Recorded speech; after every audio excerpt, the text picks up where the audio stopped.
दोस्तों आज के इस वीडियो में हम रिकैप करने वाले हैं मिर्ज़ापुर सीज़न 1-2 का। आपको पता होगा इसका सीज़न 1-2 आए हुए 5-6 साल हो गए हैं, तो पब्लिक अपना मेमोरी को लॉस्ट कर चुके होंगे क्योंकि ऑब्वियसली बात है बहुत साल हो चुके हैं तो क्या ही याद रहेगा पब्लिक को। तो इसीलिए आपके लिए ये रिकैप है। आप जब सीज़न 3 देखने जाएँ तो आपको पता हो कि पिछले वाले सीरीज़ में क्या हुआ था और इसका सीज़न 3 जो है 5 जुलाई 2024 को आने वाला है।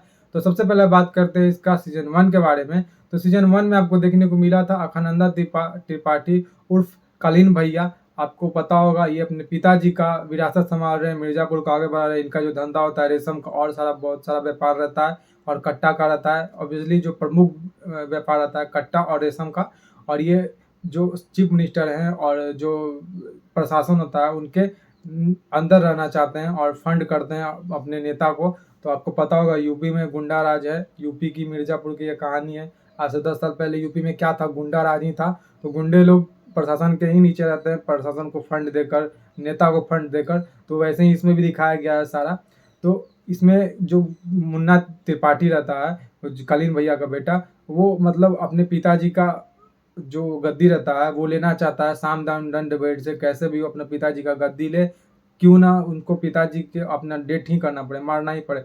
वो गद्दी लेना चाहता है और जीप में लिखा हुआ रहता है the king of Mirzapur Kaleen Bhaiya. उसको मिटाकर the king of Mirzapur Munna Bhaiya करना चाहता है। लेकिन वो इसके फ्रस्टेज में पूरा दारू पी लेता है और किसी बाराती में जाता है, नाचते रहता है और मतलब गोली वहाँ एक आध दो फायर कर लेता है बंदूक से अपना, और दूल्हा मर जाता है। और दूल्हा मर जाता है तो भगदड़ हो जाता है। तो उसके जो पिताजी होते हैं दूल्हा के, वो बहुत सारे कोर्ट कचहरी में जाते हैं, वकील के पास जाते हैं अपने बेटे के केस लड़ने के लिए लेके।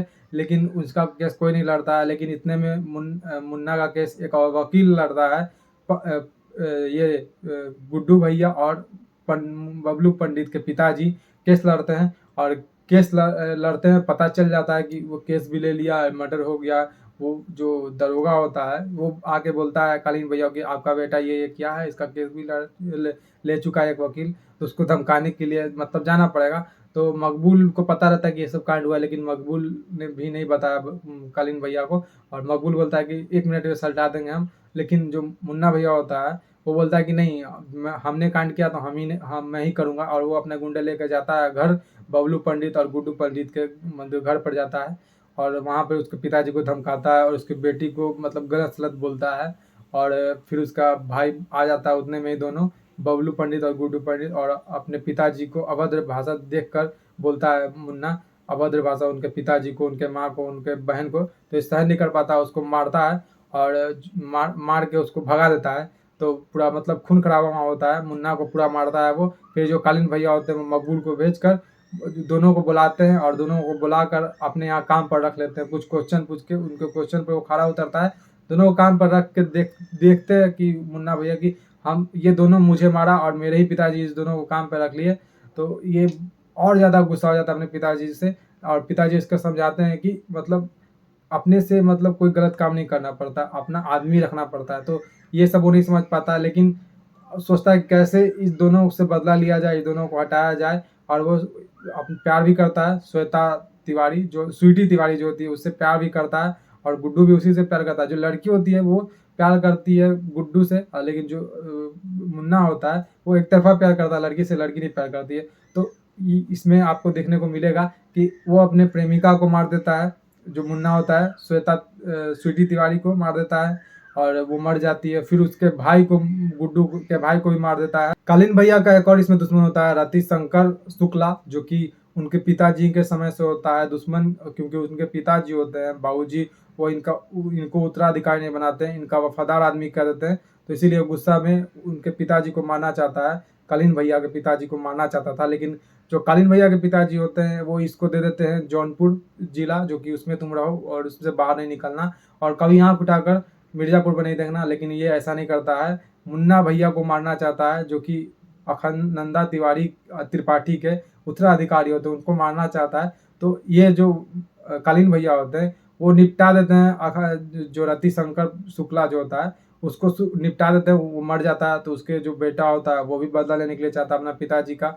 और मुन्ना तो अपने मतलब प्रेमिका को मारता है और गुड्डू पंडित के भाई को मारता है। तो वो दोनों एक साथ होके, जो बहन होती है जिसका बहन मर जाती है और गुड्डू जिसका भाई मर जाता है, वो दोनों मिलकर मतलब मुन्ना को मारना चाहता है।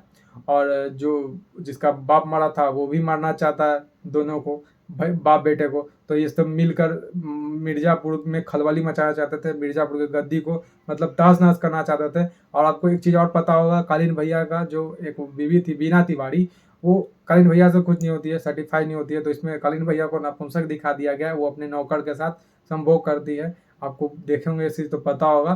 तो ये चल रहा है, इसमें वल्गर सीन भी बहुत है, गाली-गलौज भी बहुत है और कॉमेडी भी है। तो आपको ये सीरीज़ में ये देखने को मिलेगा और ये सीरीज़ यहीं से खत्म हो जाता है बदला लेने की भावना से। दोस्तों सीज़न 2 में आपको देखने को मिलेगा रति शंकर जो होता है वो मरता है, तो उनके बेटा जो होता है वो बदला लेना चाहता है मुन्ना त्रिपाठी और कालीन भैया से।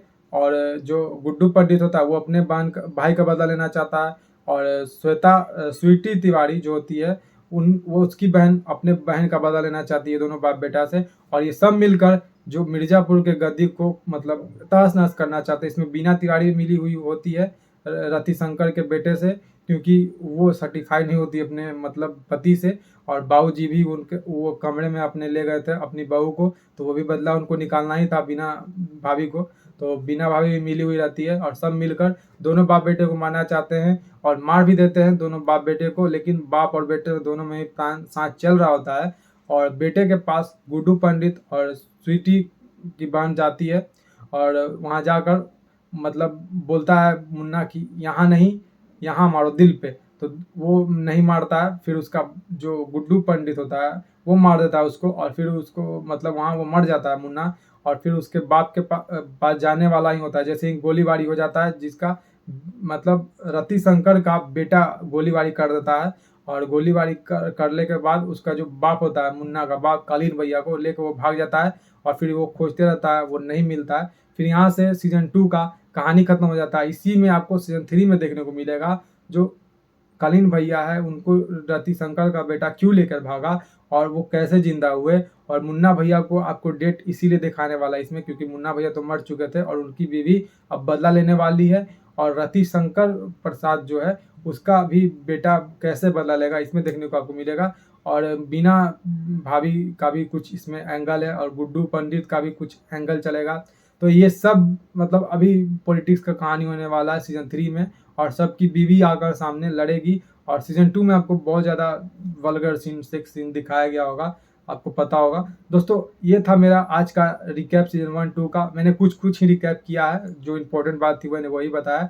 कहीं-कहीं पे चूक भी हुआ होगा तो प्लीज़ मैं आपसे माफ़ी चाहता हूँ। लेकिन वीडियो को आप इन तक देखिएगा, सीज़न 3 आप देखने जाएँगे तो आपके लिए वीडियो काम का होगा। दोस्तों आज के लिए मिलेंगे किसी अच्छे वीडियो के साथ। जैसे ही सीज़न 3 आता है वैसे ही मैं आपके साथ रिव्यू करता हूँ। जय श्री राम, वंदे मातरम।